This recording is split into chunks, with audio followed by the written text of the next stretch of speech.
मैं उनकी प्रार्थनाओं को सुनता हूँ जो नित्य मुझे स्मरण करते हैं।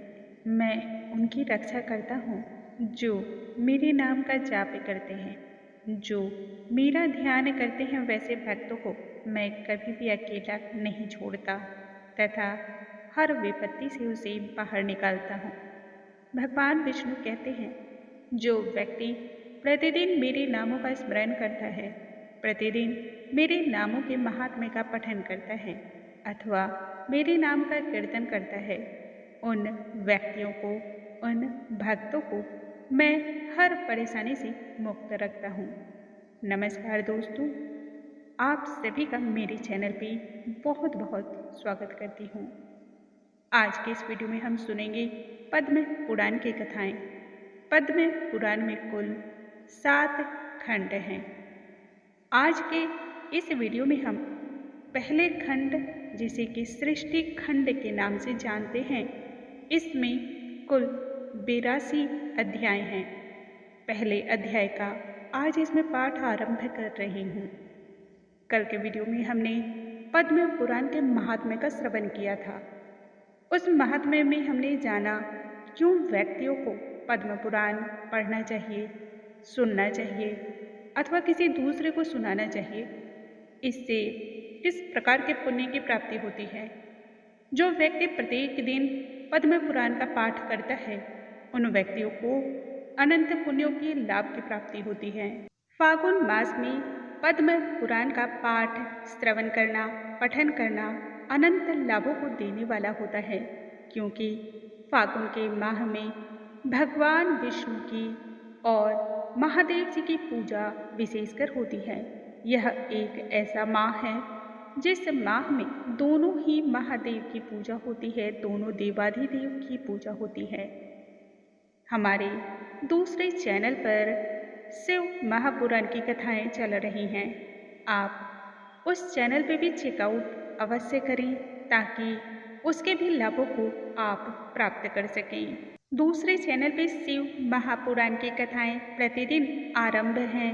उनका अध्ययन, पठन और श्रवण महादेव की प्राप्ति कराता है तथा पद्म पुराण की ये कथाएं श्रवण करने से हमें वैकुंठ धाम की प्राप्ति होती है, मोक्ष की प्राप्ति होती है, भगवान श्री हरि की कृपा की प्राप्ति होती है।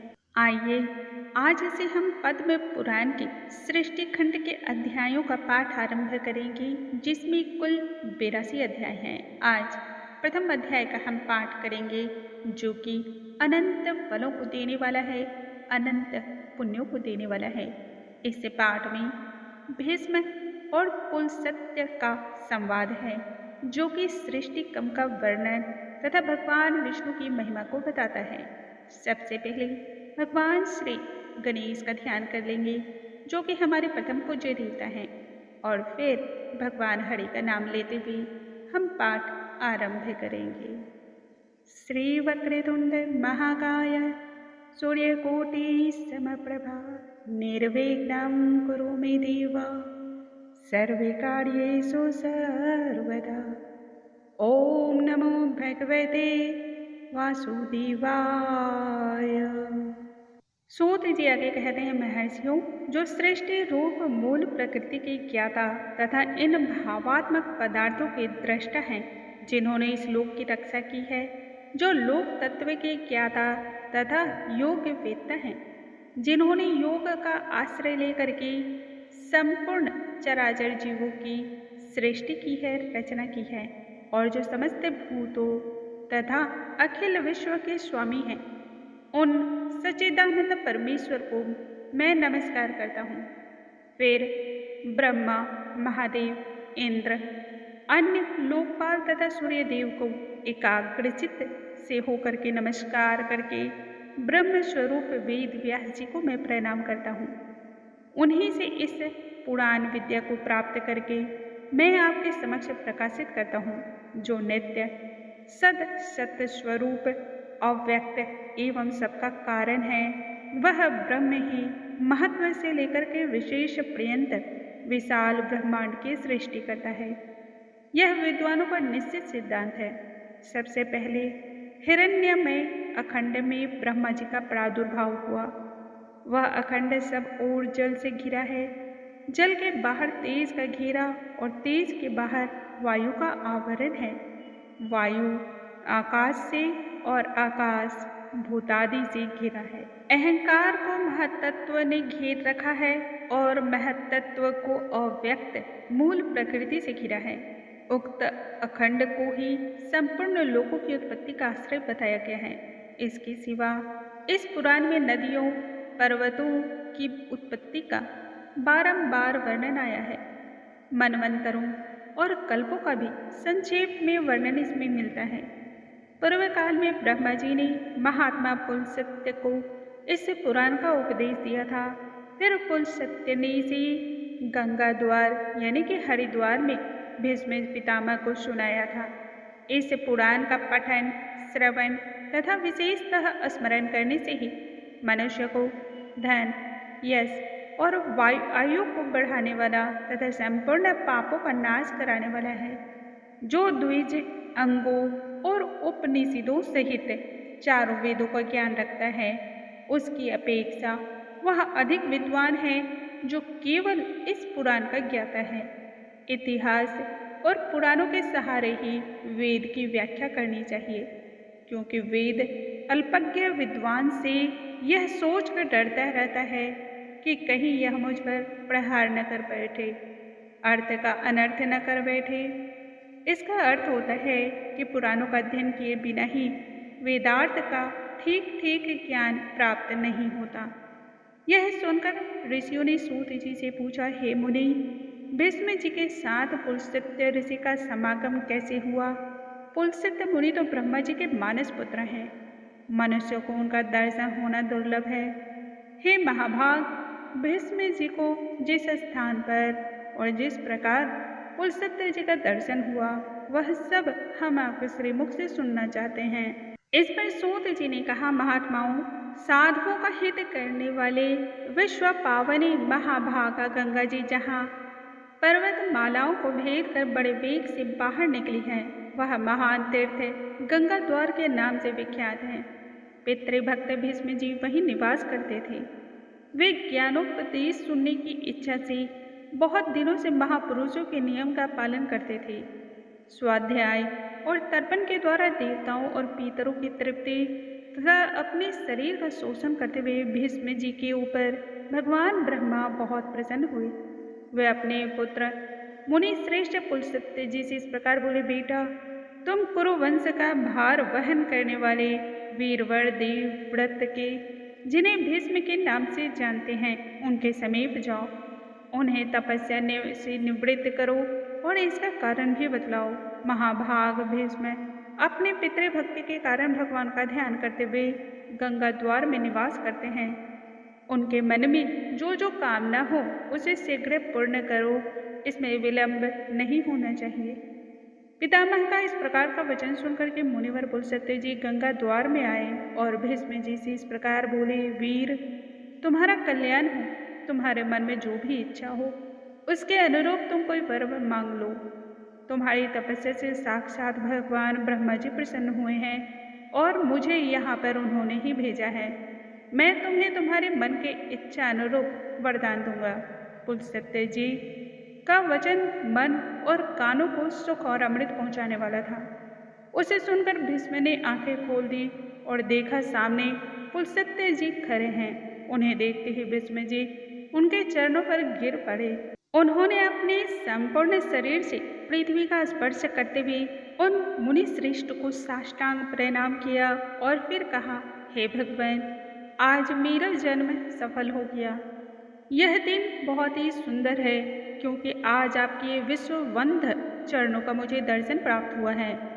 आज आपने दर्शन दिया और विशेषतः मुझे वरदान देने के लिए गंगा जी के तट पर पदार्पण किया। इतने से ही मुझे अपनी तपस्या का संपूर्ण फल प्राप्त हो गया। यह कुश की चटाई है, इसे मैंने अपने हाथों से बनाया है। इस बात का भी प्रयत्न किया कि यह बैठने वाले के लिए आराम देने वाली हो, अतः आप इस पर विराजमान हो। यह पलाश के दोने में अर्घ्य प्रस्तुत किया है। इसमें दूब, चावल, फूल, कुश, सरसों, दही, शहद, जौ और दूध भी मिले हुए हैं। प्राचीन काल के ऋषियों ने यह अष्टांग अर्घ को ही अतिथि को अर्पण करने योग्य बतलाया है। अमित तेजस्वी भीष्म के इस प्रकार के वचन को सुनकर के ब्रह्मा जी के पुत्र पुलस्त्य मुनि कुशासन पर जा बैठे। उन्होंने बड़ी प्रसन्नता के साथ पाद और अर्घ को स्वीकार किया। भीष्म जी के श्रेष्ठाचार से उन्होंने अधिक संतोष की प्राप्ति हुई और वे प्रसन्न होकर बोले, हे महाभाग, तुम सत्यवादी, दानशील और सत्य प्रतिज्ञा राजा हो। तुम्हारे अंदर लज्जा, मैत्री और क्षमा आदि सद्गुण शोभा प्राप्त कर रहे हैं। तुम अपने पराक्रम से शत्रुओं को दमन करने में सामर्थ्य रखते हो। साथ ही धर्मज्ञ, कृतज्ञ, दयालु, मधुरभाषी, सम्मान के योग्य पुरुषों को ससम्मान देने वाले, विद्वान, ब्राह्मण भक्त तथा साधुओं पर स्नेह रखने वाले हो। हे वत्स, तुम प्रणाम पूर्वक मेरी शरण में आए हो, अतः मैं तुम पर बहुत अधिक प्रसन्न हूँ। तुम जो चाहो पूछो, मैं तुम्हारे प्रत्येक प्रश्न का उत्तर अवश्य ही दूंगा। तब भीष्म जी ने कहा, भगवान, पूर्व काल में भगवान ब्रह्मा जी किस स्थान पर रहकर देवताओं आदि की सृष्टि की थी, उनकी रचना किस प्रकार से की थी, यह आप मुझे बतलाइए। उन महात्मा ने कैसे ऋषियों तथा देवताओं को उत्पन्न किया, किस प्रकार से पृथ्वी बनाई, किस तरह आकाश की रचना की और किस प्रकार इन समुद्रों को प्रकट किया, भयंकर पर्वत, वन और नगर किस प्रकार से बनाए, मुनियों, प्रजापतियों, श्रेष्ठ सप्तर्षियों और भिन्न भिन्न वर्णों को, वायु को, गंधर्वों को, यक्षों, राक्षसों, तीर्थों, सूर्यादि, नदियों, ग्रहों तथा तारों को भगवान ब्रह्मा ने किस प्रकार से उत्पन्न किया, यह सभी वृत्तांत आपके मुख से सुनना चाहता हूँ। इस पर पुलस्त्य जी ने कहा, पुरुष श्रेष्ठ भगवान ब्रह्मा साक्षात परमात्मा है। वे पर से भी पर और अत्यंत श्रेष्ठ हैं। उनमें रूप और वर्ण आदि का अभाव है। वे यद्यपि सर्वत्र व्याप्त हैं, तथापि ब्रह्म रूप से इस विश्व की उत्पत्ति करने के कारण विद्वानों के द्वारा ब्रह्मा कहलाते हैं। उन्होंने पूर्व काल में जिस प्रकार से सृष्टि की रचना की, वह सब वृत्तांत मैं तुमसे बतला रहा हूँ, सुनो। सृष्टि के प्रारंभ काल में जब जगत के स्वामी ब्रह्मा जी कमल के आसन से उठे, तब सबसे पहले उन्होंने महातत्व को प्रकट किया। फिर महातत्व से वैकारिक, तेजस तथा भूतादिक रूप तामस, 3 प्रकार का अहंकार उत्पन्न हुआ, जो कर्मेंद्रियों सहित 5 ज्ञानेंद्रियों तथा पंचभूतों का कारण है। पृथ्वी, जल, तेज, वायु और आकाश, ये 5 भूत हैं। इनमें से एक एक करके स्वरूप का क्रमशः वर्णन करता हूँ। भूतादि नामक तामस अहंकार ने विपरीत होकर के शब्द तन्मात्रा को उत्पन्न किया। उससे शब्द गुण वाले आकाश का प्रादुर्भाव हुआ। भूतादि ने शब्द तन्मात्रा रूप आकाश को सब ओर से आच्छादित किया। तब शब्द तन्मात्रा रूप आकाश ने विकृत होकर के स्पर्श तन्मात्रा की रचना की। उससे अत्यंत बलवान वायु का प्राकट्य हुआ, जिसका गुण स्पर्श माना जाता है। तदंतर आकाश से आच्छादित होने पर वायु तत्व में विकार आया और उसमें रूप तन्मात्रा की सृष्टि की। वह वायु से अग्नि के रूप में प्रकट हुई। रूप उसका गुण कहलाता है। तत्पश्चात स्पर्श तन्मात्रा वाले वायु ने रूप तन्मात्रा वाले तेज को सब ओर से आवृत किया। इससे अग्नि तत्व ने विकार को प्राप्त होकर रस तन्मात्रा को उत्पन्न किया, जिससे जल की उत्पत्ति हुई, जिसका गुण रस माना गया। फिर रूप तन्मात्रा वाले तेजस ने रस तन्मात्रा रूप जल तत्व को सब ओर से आच्छादित किया। इससे विकृत होकर जल तत्व ने गंध तन्मात्रा की सृष्टि की, जिससे यह पृथ्वी उत्पन्न हुई। पृथ्वी का गुण गंध माना गया है। इंद्रियां तेजस कहलाती हैं, क्योंकि वे राजस अहंकार से प्रकट हुई हैं। इंद्रियों के अधिष्ठाता 10 देवता वैकारिक कहे गए, क्योंकि उनकी उत्पत्ति सात्विक अहंकार के द्वारा हुई। इस प्रकार इंद्रियों के अधिष्ठाता 10 देवता और 11वां मन ये वैकारिक माने गए। त्वचा, चक्षु, नासिका, जिह्वा और श्रोत्र ये 5 इंद्रियां शब्दादि विषयों का अनुभव कराने के साधन हैं। अतः इन पांचों को बुद्धि युक्त अर्थात ज्ञानेन्द्रिय कहते हैं। गुदा, उपस्थ, हाथ, पैर और वाक ये क्रमशः मल त्याग, मैथुन जनित सुख, शिल्प निर्माण, गमन और शब्दोच्चारण इन कर्मों में सहायक हैं, इसलिए इन्हें कर्मेंद्रिय माना गया है। वीर, आकाश, वायु, तेज, जल और पृथ्वी ये क्रमशः शब्दादि उत्तरोत्तर गुणों से युक्त हैं, अर्थात आकाश का गुण शब्द, वायु के गुण शब्द और स्पर्श, तेज के गुण शब्द, स्पर्श और रूप, जल के शब्द, स्पर्श, रूप और रस तथा पृथ्वी के शब्द, स्पर्श, रूप, रस एवं गंध ये सभी गुण हैं।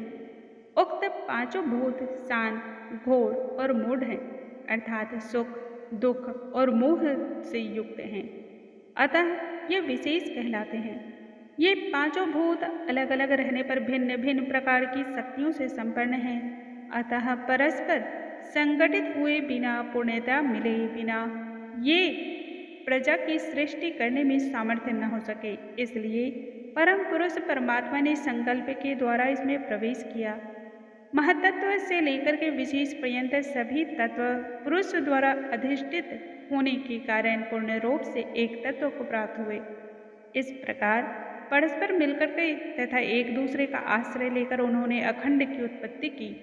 भीष्म जी उस अखंड में ही पर्वत और द्वीप आदि के सहित समुद्र, ग्रहों और तारों सहित संपूर्ण लोक तथा देवता, असुर और मनुष्यों सहित समस्त प्राणी उत्पन्न हुए।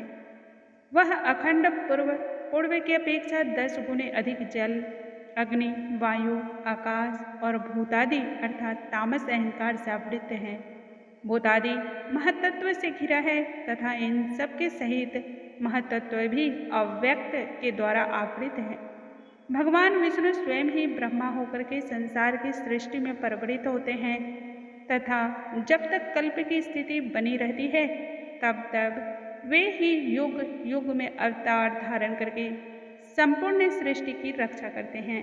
वे विष्णु सत्व गुण धारण किए रहते हैं, उनकी पराक्रम की कोई सीमा नहीं है। हे राजेंद्र, जब कल्प का अंत होता है तब वे ही अपना तमः प्रधान रौद्र रूप प्रकट करते हैं और अत्यंत भयानक आकार धारण करके संपूर्ण प्राणियों का संहार करते हैं। इस प्रकार सब भूतों का नाश करके संसार को एकार वर्ण के जल में निमग्न कर वे सर्वरूपधारी भगवान स्वयं शेषनाग की सैया पर शयन करते हैं। फिर जागरण होने पर ब्रह्मा का रूप धारण करके वे नए सिरे से संसार की सृष्टि की रचना आरंभ करने लगते हैं। इस तरह एक ही भगवान जनार्दन सृष्टि पालन और संहार करने के कारण ब्रह्मा, विष्णु तथा शिव का नाम धारण करते हैं। वे प्रभु सृष्टा होकर के स्वयं अपनी ही सृष्टि का धारण करते हैं, पालक होकर पालनीय रूप से अपना ही पालन करते हैं और संहारकारी होकर स्वयं अपना ही संहार करते हैं। पृथ्वी, जल, तेज, वायु और आकाश सब वे ही हैं, क्योंकि अविनाशी विष्णु ही सब भूतों के ईश्वर और विश्व रूप है। इसलिए प्राणियों में स्थित सर्ग आदि भी उन्हीं के सहायक हैं। इस प्रकार से आज इस अध्याय में हमने सुना सृष्टि खंड के पहले अध्याय का पाठ और यहीं पर हम इस अध्याय का समापन करते हैं। कल के वीडियो में हम आगे की कथा सुनेंगे और जानेंगे ब्रह्मा जी की आयु तथा युग आदि का कालमान, भगवान वाराह द्वारा पृथ्वी का रसातल से उद्धार और ब्रह्मा जी के द्वारा रचे विविध सर्गों का वर्णन। आज हम इतना ही रहने देते हैं, क्योंकि यह एक ऐसा अध्याय है, यह एक ऐसा पाठ है जिसके बारे में ना तो कहीं रुकने का मन करता है, ना ही कहीं थमने का। बस लगता है भगवान विष्णु के इन गुणों का, इन महात्म्य का पाठ करती रहूं और आप श्रवण करते रहें। भगवान विष्णु के किसी भी महात्म्य का श्रवण करना अनंत सुखों को देने वाला होता है। इसलिए आज हम यहीं पर विराम देते हैं। कल हम फिर से नए अध्याय के साथ मिलेंगे। तब तक आप सभी स्वस्थ रहें, हंसते रहें, मुस्कुराते रहें। भगवान विष्णु और माँ लक्ष्मी की कृपा सदैव आप पर और आपके संपूर्ण परिवार पर बनी रहे। कमेंट बॉक्स में ओम नमो भगवती वासुदेवाय लिखना बिल्कुल ना भूलें। नमस्कार दोस्तों।